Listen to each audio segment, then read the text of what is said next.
mundo de Green Soul é repleto de mistérios, que atiçam nossa curiosidade e nos deixam com tantas dúvidas.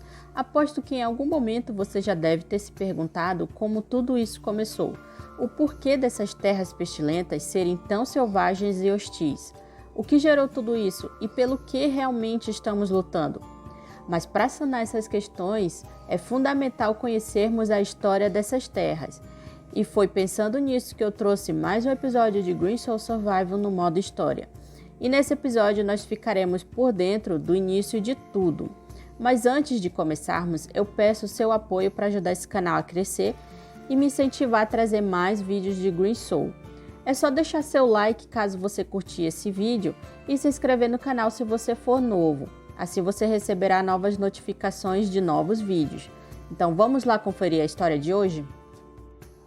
Episódio de hoje: A Lenda do Imperador.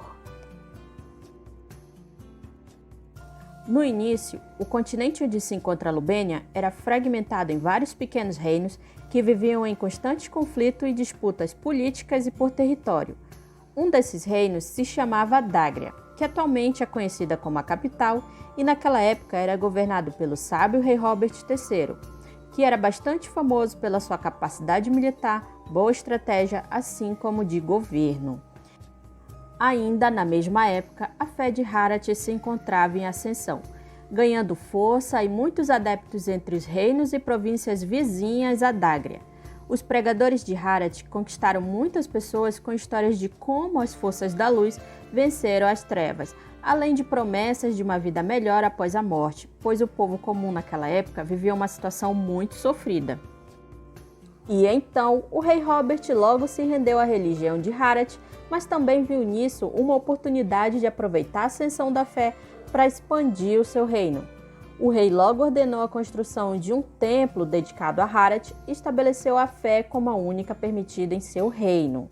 E foi com isso que sua popularidade só aumentou, e ele ainda ganhou grande apoio dos líderes da fé de Harat, sendo proclamado então como governante santo.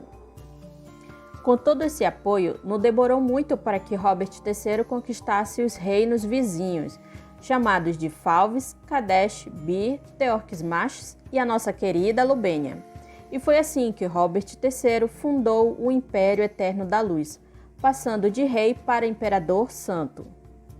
E embora a expansão do seu reino fosse algo tão almejado por ele, também havia o seu peso. Tantas guerras acabaram esgotando o jovem rei Robert, e além disso, ele ainda tinha que lidar com os caprichos dos sacerdotes, que após provarem o sabor do poder, passaram a fazer cada vez mais exigências. E uma delas foi a realização de uma inquisição para perseguir e punir aqueles que não haviam se curvado diante do deus Harat, ou melhor, diante dos seus próprios caprichos. Certo dia, o imperador presenciou os sacerdotes torturando uma linda jovem de origem pagã, cujo nome era Kayla. E então o jovem Robert ordenou que a soltassem. Kayla prometeu para Robert domínio sobre todas as tribos pagãs se ele se casasse com ela. O imperador, já tomado pela ambição, pediu para que Kayla passasse para ele todo o poder sobrenatural no qual ela recebia das forças superiores que ela servia, mas ele tinha que cumprir sua parte do acordo. E então, Kayla profetizou que os descendentes de Robert III dominariam todo o continente. O imperador logo aceitou e fez de Kayla sua esposa. Não demorou muito tempo e eles tiveram um filho. Robert, porém, não poderia divulgar sua relação a público por Kayla ser de origem pagã.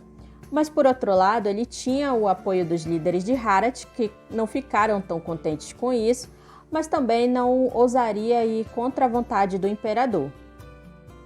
Logo após seu casamento e a fim de cumprir sua promessa, Kayla exigiu do imperador a formação de 3 ordens de cavaleiros para conquistar novas terras pagãs. A primeira ordem foi nomeada de Cães da Guerra, no qual era formada pelos mais fortes guerreiros berserkers furiosos provenientes dos povos pagãos recém-conquistados. A segunda ordem era conhecida como Cavaleiros do Crepúsculo, que era constituída pelos guerreiros nômades ocidentais. Eles serviam de forma voluntária ao Império. Já a terceira ordem foi nomeada de Lâminas do Crepúsculo.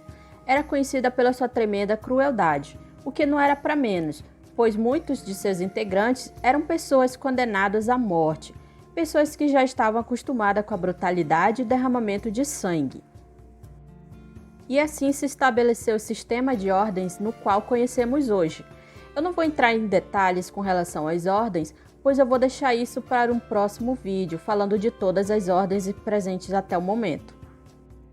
As novas ordens de cavaleiros se mostraram insuperáveis durante a guerra, demonstrando grande excelência quanto ao seu papel, o que contribuiu bastante para a expansão do Império, assim como da fé de Harald. No entanto, uma dúvida corroía a mente de Robert, pois ele não podia manter uma relação pública com uma bruxa. Sendo constantemente pressionado pelos sacerdotes, ele logo decidiu se livrar de Kayla de uma forma secreta. Então ele contratou um assassino do templo para fazer o serviço sujo. Pouco antes de morrer, Kayla amaldiçoou o imperador, dizendo que ele teria uma morte terrível e que seu império logo cairia. A maldição de Kayla dizia assim: quando a família imperial tiver 2 filhos, o mais novo engolirá o mais velho, e a morte sentar-se-á no trono. Assustado, Robert se rodeou de guardas e dos seus sacerdotes, achando que teria algum tipo de proteção. Logo, o assassino de Kayla foi promovido a mestre de uma nova ordem, conhecida como Corvos Negros. É uma ordem bastante secreta e cercada de mistérios e lendas. Eu vou abordar um pouco mais sobre essa ordem em um próximo vídeo. Logo após o assassinato de Kayla, o imperador Robert III morreu de uma forma terrível. Foi encontrado apenas os seus restos mortais no seu próprio quarto e ninguém não sabia o que realmente teria acontecido. O trono então foi passado para Darion I, que é o filho de Robert com Kayla. Porém, Darion era muito jovem para assumir o trono, então os líderes de Harald passaram a governar como regentes. E essa foi a história do imperador Robert III, o Iluminado, o primeiro governante santo do Império da Eterna Luz.